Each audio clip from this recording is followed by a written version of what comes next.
Okay, good morning.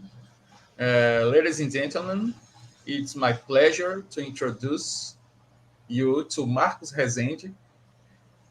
Marcos has a BA and a master's degree in philosophy and is completing his PhD in ancient philosophy under the supervision of Dr. Aldo Dinucci at the Federal University of Sergipe, Brazil. Dear Marcos, thanks for your comment. But before his presentation is about Pithanon in Galen's PHP. Marcos, I will now hand it over to you. All right. Thank you very much, Relson. Uh, as we can see on the PowerPoint presentation, I'm going to talking about Pithanon in Galen's on doctrines of Hippocrates and Plato. We call PHP. Okay. So next slide, please. Um, thank you. Galen writes on the doctrines of Hippocrates and Plato from now on PHP to critique physicians, peripatetics, and Stoics about the physical powers that govern humans and their locations in the human body. He considers his criticism to be justifiable because they have come to the wrong conclusions because of the wrong selection of premises. According to him, his opponent's conclusions are based on persuasive, mistaken, ambiguous, and false assumptions. The focus of Galen's arguments lies on the method used to ground knowledge. He points to the method of demonstrative inquiry, apodeictikos, as the one proper for those who want to discover the scientific truth about the affective, appetitive, and rational capacities. According to him, only scientific premises can be used in order to constitute scientific knowledge. When Galen directs his critique towards the Stoic, the main target of PHP, he is also addressing to those who share the same doctrine that the heart is the command center of the soul, hegemonikon. Chrysippus became the main target among the Stoics because he is the great representative of Stoic logic in ancient times. Galen argues that Chrysippus, while presenting his demonstrations, contradicts himself on his own logic. Next slide, please. According to Dinucci, the Stoics regard the domain of logic as indispensable for the wise to be precise in argument, and that they also considered it as a science and an essential part of philosophy. In PHP, Galen criticized Chrysippus for presenting arguments concerning the position of the hegemonikon in the human body using persuasive and false premises grounded on ambiguities. Galen raised the problem around the discussion of the hegemonikon, and he points to the Stoics' argument that all the proper capacities of the human being are at the heart, as misguided in two ways. First, lack of medical anatomy knowledge and mistake philosophical application of premises to defend premises that have not been verified. In other words, in the themes treated by Galen in PHP, the Stoics did not produce knowledge because they make statements with no scientific basis, either empirical or theoretical. In order to clarify which kind of premise can be used in scientific demonstration, Galen offers a taxonomy of premises according to their epistemic status, presenting four types of premises. Next slide, please. So this slide, you can see the first quotation from Galen, Galen PHP 2 3.11. So he is going to talking about his classification of premise. He says some premises are used by dialecticians for practices, for refusing sophists, and then he goes on. I will not read everything because I have broken it down, and I'm gonna show you in a probably easier way to understand what he's talking about. The next slide, please, is going to bring the second quotation from Galen. Is Galen PHP 2.8.2. So, and he is going to also complement what he Arad have written in PHP 2.3.11. So, next slide. This next slide, you can see the classification that Galen presents on his PHP. Okay, so from T1 and from T2, which are the texts that we just saw, we are informed that Galen distinguishes among four kinds of premises. A, scientific premises, epistemonicae. They are demonstrative, apodictica, excuse me, depart from characteristics or attributes, eupaconta, are genuine knowledge, episteme, and refer to essence, ousia. B, dialectical premises, dialecticae, used for training, gymnasticae, also derived from characteristics and attributes, eupaconta, not demonstrative, apodictica, but may have scientific validity. C, rhetorical premises, rhetoricae, based on external witnesses, in the opinions of men, doxa. They can only be persuasive, Pithanon. And D, sophistic premises, sophisticae, ambiguous, amphibolia, and fraudulent. Next slide, please.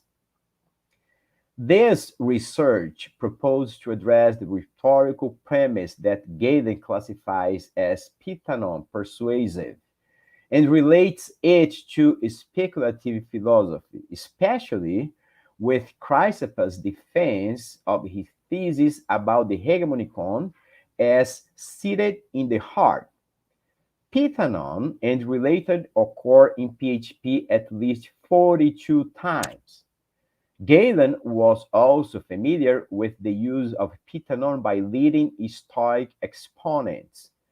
We are interested here to highlight Galen's two quotations from Chrysippus, which represent Chrysippus' understanding of persuasion. The first quote is next slide, please. You can see now on this slide, this quote, it is in PHP 2.5.20. Here, Chrysippus uses Pithanon to defend the truth that the heart is the seat of thought. So, Pithanon is persuasive and leads to truth. Next slide, please. The second one, it is in Galen, PHP 2.5.20. The second quote, in this quote, Chrysippus used the notion of Pithanon to mean a false idea that the hegemonicon is located in the head. So here, Pithanon is persuasive and misleading.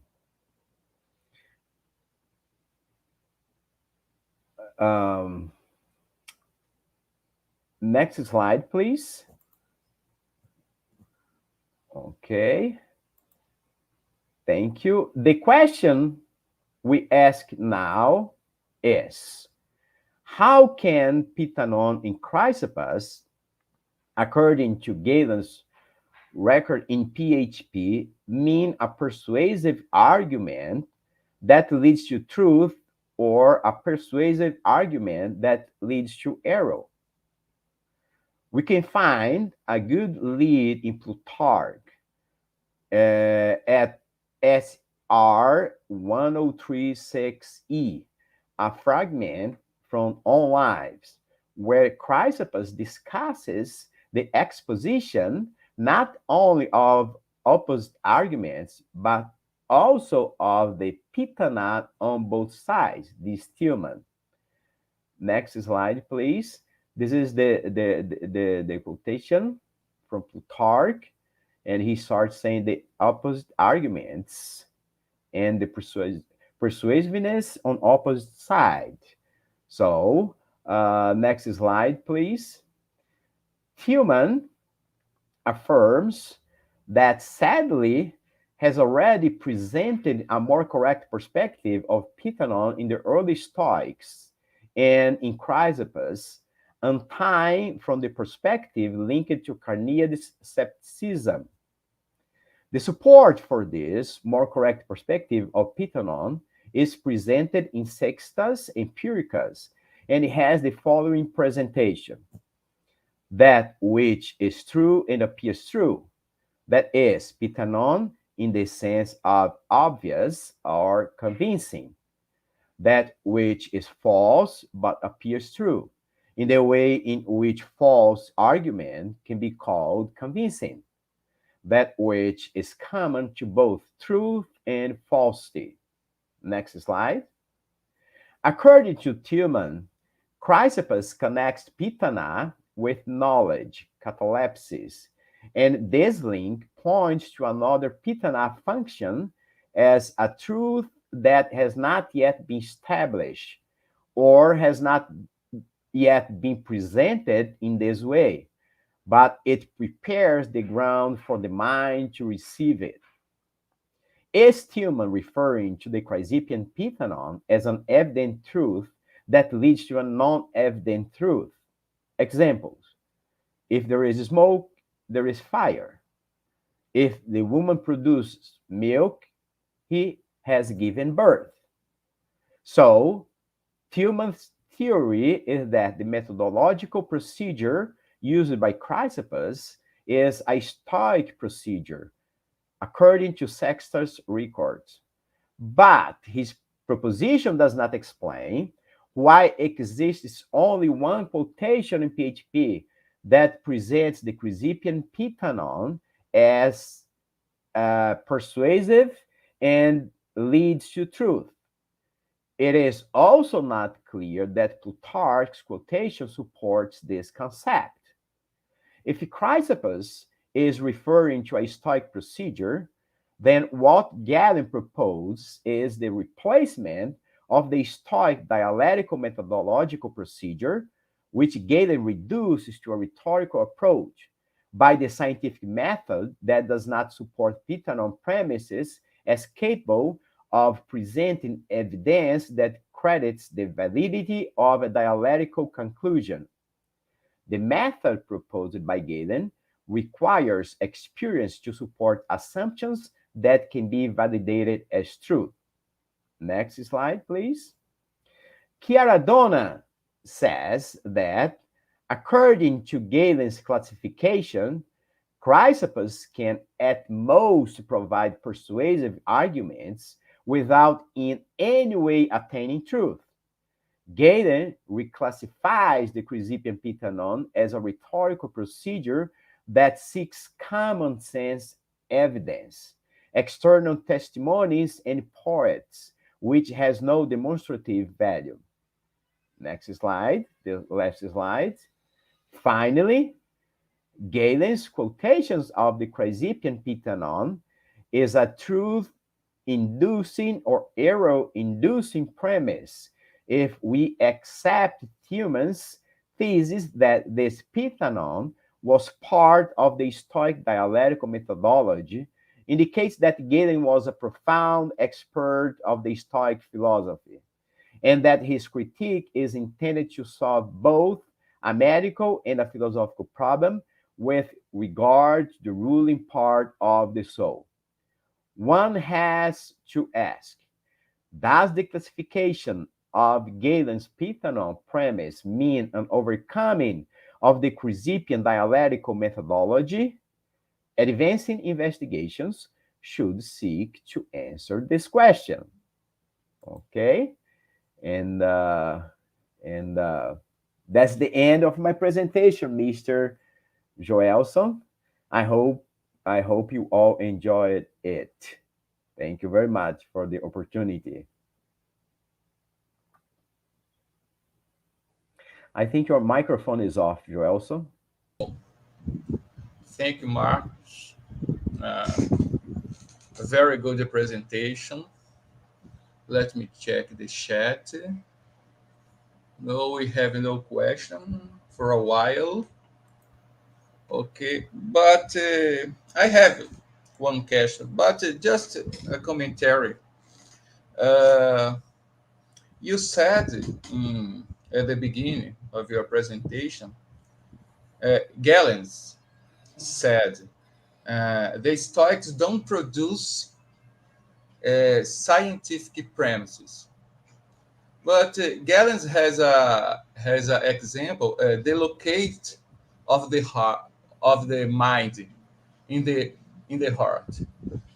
Would you explain it a little more?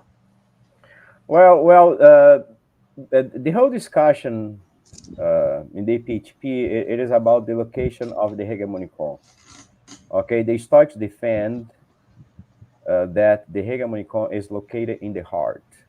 Yes, Galen, Chrysippus. yeah, Chrysippus and most of the Stoics, and Galen's focus is on Chrysippus, but he is addressing the issue with many Stoics, or addressing the issue to many Stoics. Uh, Galen defends that the hegemonicon is uh, in the brain or in the head. Okay, so that's the debate between them. What Galen is saying about the Chrysippus premises, Yeah. but before he gets to the Chrysippus premises, he goes to Zeno's premises, he goes to the Diogenes premises, and then he finally gets Chrysippus premises. Um, what he is saying is that the Stoics defend that the hegemonicon is in the heart because their assumptions are based on premises that have no scientific validity. So that means what the Stoics saying it is a science by the dialectical premises. Galen is going to say this is not a science. Okay, I'm present to you guys the scientific premises. And by the way, the premises you were saying are dialectical are not even that. They are rhetorical. Okay, so and Galen is pointing that out because on his classification there is an important difference between dialectical premises and rhetorical premises. Yes, Dialectical premises, there. there you can get okay. close to the scientific knowledge. Rhetorical premises, you will never get close to the scientific knowledge. Yes, there are other examples like empirical premises, like when you feel uh, emotion Mm-hmm. frequently, it's from the chest. Yes, So yes, it's empirical yes, premises, yes. but Galen it's criticizes it's that. it is a different dialectical premise or scientific premise Scientific, yeah, or, or empirical. that's Galen classifies as rhetorical premises. Yes, There is a If slide. you go, can you go back a little bit on? Let me Okay, see which slide is. number Slide number six. Slide number 6. six. Yes. Yes, Yes. yes, here. You can see here on the slide number six that we letter C. Okay, we have ABC. So we see rhetorical premises. They are based on external witnesses in the opinions of men, and they can only be persuasive. So what Galen is saying here, the Stoics use an argument, very interesting arguments to defend their premises, that the hegemonicon is in the heart, because when people are taken by emotion, they Yes, they put their hands on the chest. yes, yes, Okay, yes, or when you say something that I agree with you, I do this. This is a nod, not yes, movement. This is a nod movement. So if I do this, I'm indicating that yes, the hegemonicon is in the heart. And Galen will say, well, that's not enough to consider yeah. this a scientific premise. So the Hierarchies. major difference I between think. the scientific premise and the rhetorical premise in this case is that the scientific premise can demonstrate, okay, because the scientific premise is able to test the subject. Okay, so the conclusions of Galen, they are not, they don't come just by the logic. They come also by the demonstration, okay, dissection of dead bodies. Okay, so and Yeah, that's what means the scientific premises. That's the beginning actually of the scientific era, I guess. We don't okay, talk about that yeah, very much because we don't know many things about Galen yet, but we can point out that at Galen time, they already making the science that we know today as a science. Okay, but it does not come from Galen. It comes from Aristotle. yes. I'm Aristotle already remember it contemplates that. now. Yeah, Aristotle already Uh, contemplates that. uh, Galen takes the Aristotle scientific premises, and he takes the next step, and he criticized Aristotle when he says that Aristotle, you did not take the next step. You know about the scientific but you did not take the next step, which is the demonstration. You need to experience. You need to experience. take, yeah, Yes, yeah, and that's what he is doing on this yes, very important debate with the Stoics. yes. I remember now. Hierarchies says from the heart, Hmm. other organs are created. So, Hmm. Yeah. it's not a scientific premise. Yeah, it is not. Yeah, Says, And Galen is going to say that in the PHP. He is going to say the heart is not the first organ yes, higher to be said the heart created. first up. It is the liver. Yeah, It is the liver because the liver produces the blood, yeah. and nothing is going to be formed if there is no the liver first. Yeah, it is a very Left interesting ventricle discussion. is plant of hegemonical and Yeah, Newman.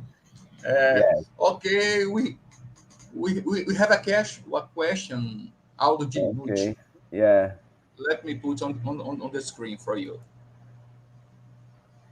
Dear okay. Marcos, what is the relation you think Galen has with Epicurus in particular and with the Stoics in general? Well, um,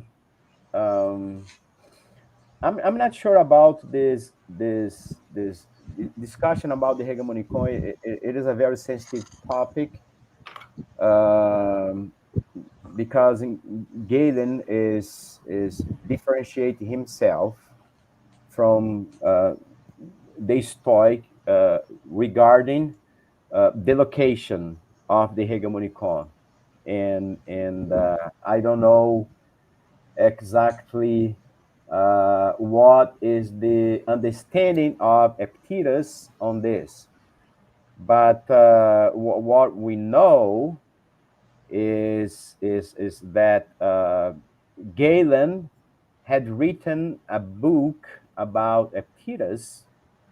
Unfortunately, we don't have this book, so we don't know exactly, but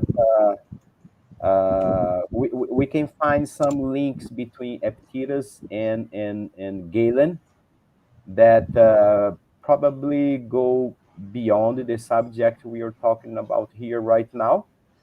And it is something that we are working on to see what kind of connections we can make with Epictetus. Okay, I think you don't have any question. So, Marcos, thanks a lot for your presentation. If you want to tell the public something, please Okay. go Well, ahead. I just want to thank you and Dr. Aldo for this opportunity, and I hope that my research, which is part of my PhD thesis, can bring some lights on this very important matter, which is the discussion with uh, between Galen and the Stoics, uh, mostly the Stoics. Platonics and also Peripatetics are in the discussion, but most of them are Stoics. So thank you very much, and have a great Okay, day. thank you, everyone. I'm going to finish the transmission. Okay, bye, Marcos. Bye.